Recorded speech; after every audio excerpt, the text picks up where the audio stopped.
माझ्या शेतकरी बांधवांनो आणि भगिनींनो, जय महाराष्ट्र. सगळे शेतकरी असणार आहे नाही, कारण आता काय झालेलं आहे, चोर तो चोर म्हणजे चोराच्या उलटा बोंबा असं सरकारचं काम आहे.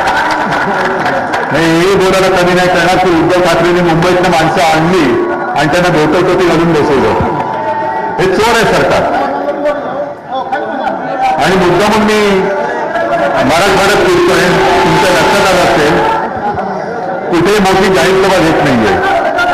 मी थेट तुमच्यामध्ये येऊन बोलतोय, कारण मी राजकारण करायला आलेलो नाहीये. मी तुम्हाला न्याय मिळवून देण्यासाठी आलेलो आहे.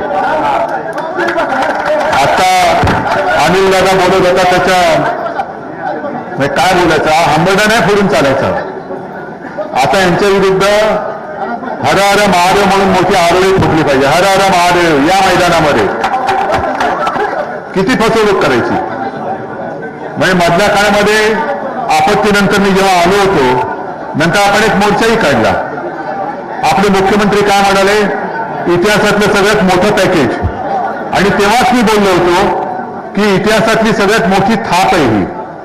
आता ती विचारायला आलो तुम्हाला, तुमच्या पदरात नेमकं काय काय पडलेलं आहे.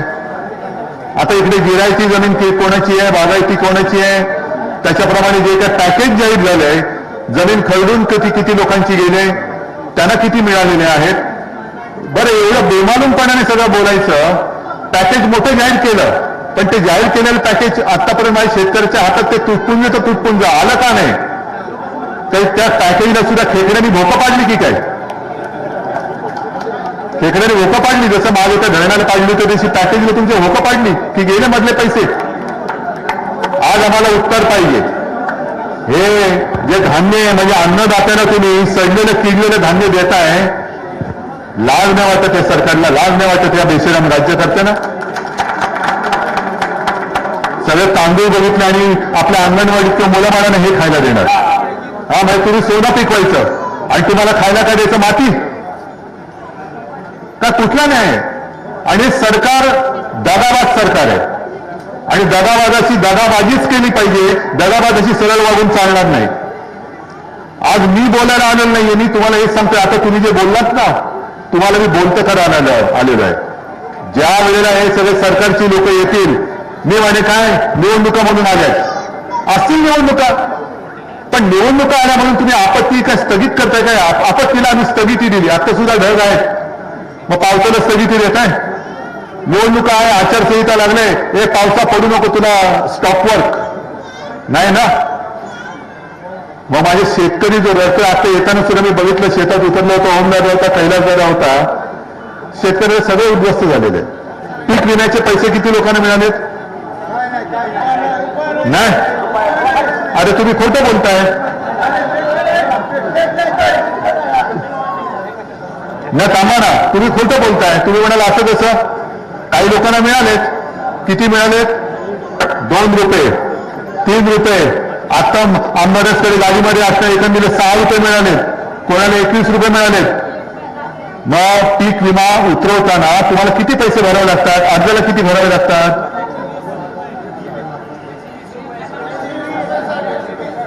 100च्या वरती किमान हेक्टरी 1200 रुपये, एकरी 1200 रुपये. बरोबर, मग ते पिकाप्रमाणे असतात. परत सोयाबीन असेल तर अमुक, आणखीन काय मका असेल तर ज्वारी असेल तर काय असेल ते असेल. आणि नुकसान पूर्ण. आता ह्याच्या पलीकडे नुकसान आणखीन काय होणार. नुकसान झाल्यानंतर तुम्हाला 3 रुपये मिळतात, 6 रुपये मिळतात. मागे एकदा काही वर्षांपूर्वी आपण विमा कंपन्यांच्या वरती मोर्चा काढला होता. आता मी तुम्हाला सगळ्यांना एक विनंती करतोय की ज्यांना असे तुटपुंजे किंवा ही थट्टा आहे, कोणाला 3 रुपये 6 रुपये, ओमदादा, कैलास, तुम्ही सगळे प्रवीण तुम्ही सगळ्यांनी सगळ्यांनी सगळ्या कार्यकर्त्यांना सांगतोय की ज्या ज्या शेतकऱ्यांची फसवणूक होईल त्यांच्याकडनं या सगळ्या रिसीट, त्यांच्याकडनं पावत्या घ्या. 6 रुपये मिळाले, 5 रुपये मिळाले, किती मिळायला पाहिजे होते, नुकसान भरपाईच्या पायी किती मिळायला पाहिजे होते. त्याच्यानंतर तुम्ही विमा कोणत्या कंपनीचा घेतला, कोणत्या योजनेची तुम्ही नोंदणी केली त्याची घ्या. आणि त्याच्यानंतर आनंदाचा सीधाबंद सगळ्या दिवाळीमध्ये, तर दिवाळी कशी गेली तुमची विचारूच नाही मी. कारण मुख्यमंत्री बोलले होते की दिवाळीच्या आत तुम्हाला पैसे देणार. आता मुख्यमंत्री कुठे आहेत? बिहार. नाही, शेतकरी इकडे उघड्यावरती पडलाय आणि मुख्यमंत्री आमचे बिहारला. कैसन बा? हा ठीक आहे ना बा. अरे तुझा बा बसला ना इकडे. हा इकडे शेतकरी बसलाय ना. आणि एवढंच नाही तर मुख्यमंत्री, माझ्याकडे तो व्हिडिओ आहे, तुमच्याकडे पण असेल, तिथल्या जाहीर सभेत सांगतायत की एक मैं बात आपको बताता हूं, असं मुख्यमंत्री बोलतायत की पंतप्रधानांचं सगळ्या राज्यांवरती प्रेम आहे, लेकिन अंदर की बात, आता यांना अंदर की बात बरंच माहिती आहे, अंदर की बात यह है की बिहारवरती पंतप्रधानांचं सगळ्यात जास्त प्रेम आहे. मग असे राज्यकर्ते तुम्हाला आम्हाला न्याय देतील? तुमचं नुकसान जे काय झालेलं आहे त्याच्यामध्ये वेळेवरती धावून येतील? लाडक्या बहिणींना सुद्धा मिळतात, तर तुम्हाला मिळत असतील पैसे, मी नाही म्हणत नाही, मिळतात की नाही मिळत? मिळतात ना. पहिल्यांदा किती मिळाले घरामध्ये? किती जणींना मिळाले? नाही, पहिल्यांदा सगळ्या जणींना देत होते. आता त्यांनी काय केलं? घरातील दोघी जणींना. म्हणजे बरं असं आहे, सरसंघचालक सांगतायत, जर एक मिनिट माझं बोलून येऊ दे. सरसंघचालक सांगतायत की जास्तीत जास्त अपत्य जन्माला घाला. मग एका घरामध्ये सासू आणि 2 सुना असतील, आई आणि 4 मुली असतील, हा, अशा ज्या काही एकत्रित कुटुंब असेल तिकडे तुम्ही 2 जणीला देणार, म्हणजे कुटुंबात भांडणं कोण लावतंय? म्हणजेच का मी मगाशी म्हटलं की आता आपल्या राज्याला विरोधी पक्ष नेता नाहीये का? तर म्हणे तसं संविधानात अशी तरतूद नाहीये, अशा गोष्टी करायला लागतात. मग संविधानात नसलेले उपमुख्यमंत्री सुद्धा नाहीयेत. म्हणजेच कोण आहे? एक अनर्थ मंत्री, एक नगर विकास मंत्री आणि तिसरे गृहकला मंत्री, घराघरात भांडणं लावणारे. आपली जी मागणी आहे ती मी सोडणार नाही, फक्त तुम्ही साथ देणार आहात की तेवढं सांगायचं. जी तुमची मागणी आहे, माझी मागणी नाहीये, ही मी शेतकऱ्यासाठी लढतोय.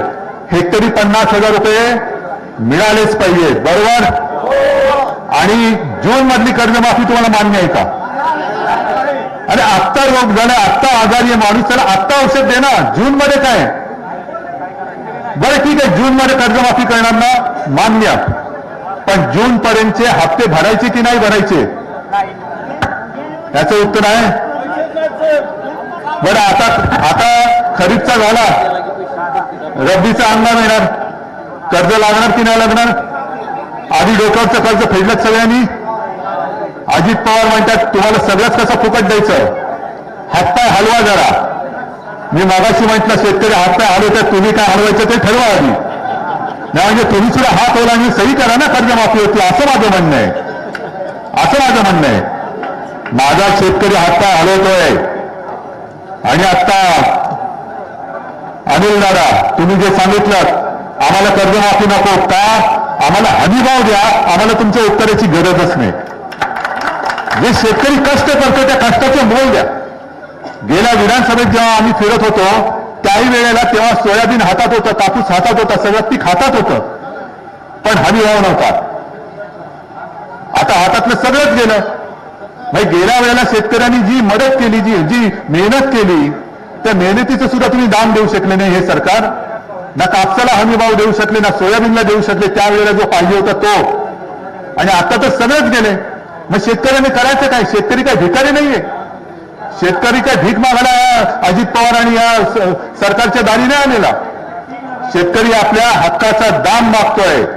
तो जर का त्याला मिळवून दिला तर शेतकरी तुमच्याकडे सारखा फुकट घेणारा तो काय भाजपचा सभासद नाहीये की आम्हाला जे आम्हाला 50 खोके घेतो आणि भाजपा देतो. नकोय आम्हाला तुमचे खोके नकोयत, आम्हाला आमच्या घामाचा पैसा पाहिजे. हा माझा कष्टकरी शेतकरी आहे, जगाचा पोशिंदा आहे. आणि त्या शेतकऱ्याला 50,000 रुपये हेक्टरी मिळालेच पाहिजे. आणि कर्जमुक्ती ती सुद्धा लवकरात लवकर आणि विम्याचे सुद्धा पैसे मिळालेच पाहिजेत. म्हणून मी आता रस्त्यावरती उतरलेलो आहे. मध्ये आपण एक संभाजीनगरला मोर्चा काढला, पण आता जेव्हा मी तुम्हाला हात देईन तेव्हा तुम्ही सगळे शेतकरी म्हणून एकवटले पाहिजेत. आहे तयारी? कारण आता हे सरकार जशा निवडणुका येतील तसं हिंदू मुस्लिम करायला लागले. मग हिंदू मुस्लिम केल्यानंतर मराठी अमराठी करायला लागले. मग मराठीमध्ये सुद्धा मराठा तर करायला लागले. नाही तुम्ही आम्ही एकमेकाची टालकी फोडायची आणि मस्त तेल मालिश करून झोपा काढायच्या. तुम्हाला आता शेतकऱ्याची ताकद दाखवायला पाहिजे. जर तुम्ही आता परत फसणार असाल तर मग तुम्हाला कोणी वाली राहणार नाहीये. निवडणुका येतील, निवडणुका जातील, सरकार येईल, सरकार जाईल, पण सरकार असं पाहिजे की माझ्या शेतकऱ्याचं ते पालक म्हणून तिकडे वागवलं पाहिजे, शेतकऱ्याचा पालक राहिला पाहिजे. आणि जो नांगर तुम्ही जमिनीत फिरून नांगरता ना, तेवढी धमक तुमची पाहिजे. या सरकारची सुद्धा ही नाचलेली कुजलेली वृत्ती आहे, ती सुद्धा तुमच्या एकजुटीच्या नांगराने जोपर्यंत तुम्ही नांगरून टाकत नाही तोपर्यंत सरकार तुम्हाला दाद देणार नाही. आम्ही तुमच्या सोबत आहोतच. पूर आला तेव्हा हे सगळे स्वतःच्या जीवाची पर्वा न करता तुमच्या सोबत उतरले होते. आलो होतं कोण? सरकार दरबारी जे काय आहेत त्यातला एक तरी कोण आला होता? बरं, केंद्राचं पथक आता आले असं म्हणतात, पाहिलंय?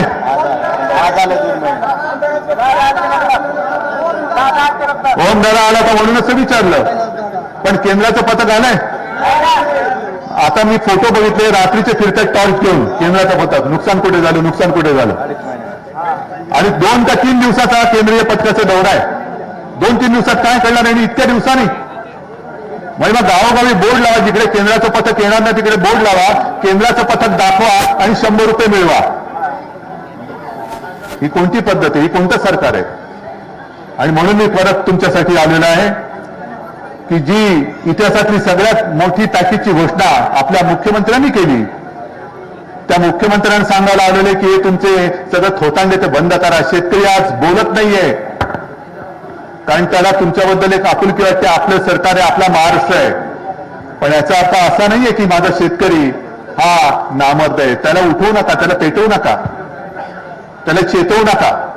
कारण तो जर का एकदा उसळला तर मग मात्र तुमचं सिंहासन जाळून खाक केल्याशिवाय राहणार नाही. तुम्ही फक्त धीर सोडू नका. हे सगळे जे काय आहेत ना, अनिल दादा तुम्हाला आता जबाबदारी देतो. तुम्ही सगळ्यांच्या या सगळ्या गोष्टी ज्या आहेत, मगाशी त्या ताई कुठे असतील आपल्यासोबत, त्यांनी जाहीर केलेली, या ताईने मगाशी यादीच दिली की मदत जाहीर किती झाले आणि दर एकरी आणि हेक्टरी प्रत्यक्षात किती पैसे मिळाले. तसाच पीक विम्याचे पैसे किती भरले, अपेक्षित नुकसान भरपाई किती होती, मिळालेत की नाही, मिळाले तर किती मिळालेत. ज्यांची जनावरं वाहून गेलेत त्यांना जनावरं परत मिळालेत का? कोंबड्या गेल्यात, कोंबड्या मिळाले का? जमीन खरडून गेले, माती मिळाली का? विम्याचे पैसे मिळाले का? नाही. मग सगळंच नाही म्हणणार असतं तर मग या दगाबाज सरकारशी तुम्हाला दगाबाजी करावीच लागेल. आता निवडणुका आल्यानंतर त्यांनी काय केलंय, आम्ही कर्जमाफी करणार आहोत पण कधी जून मध्ये, तोपर्यंत तुमची मतं आम्हाला पाहिजेत. आणि अजित पवार काय म्हणाले, आम्हाला जिंकायचं होतं म्हणून आम्ही कर्जमाफी करू असं बोलले, बरोबर ना? मग आता तुम्ही सांगायचं आधी कर्जमाफी करा मग आम्ही तुम्हाला मत देऊ, कर्जमाफी नाही तर मत नाही. हे गावागावात बोर्ड लावा बोर्ड गावामध्ये. असू दे, नगरपालिका असेल, नगर परिषद असेल, जिल्हा परिषद असेल, महापालिका असेल, लोकसभा असेल, विधानसभा असेल, कोणती निवडणूक लागू द्या, गावात बोर्ड लागले पाहिजेत. कर्जमुक्ती नाही, मत नाही सरकारला. हे सगळे त्यांची जी काय महाआघाडी करून ठेवलेल्या कारभाराची, त्याच्या विरुद्ध आपली महाविकास आघाडी उभी राहिलेली आहे. आणि हे जोपर्यंत तुम्ही ठणकावून सरकारला सांगत नाही तोपर्यंत सरकार तुमच्यासमोर गुडघ्यावरती येणार नाही. आहे हिंमत? गावागावात लागणार बोर्ड. जोपर्यंत कर्जमुक्ती नाही तोपर्यंत सरकारला मत नाही. जोपर्यंत पीक विम्याचे पैसे मिळत नाही तोपर्यंत सरकारला मत नाही. हेक्टरी 50,000 रुपये नाही तोपर्यंत सरकारला ठरला निश्चय. शिवसेना तुमच्या सोबत आहे, काही काळजी करायचं कारण नाही. सगळ्यांना धन्यवाद देतो. जय हिंद, जय महाराष्ट्र.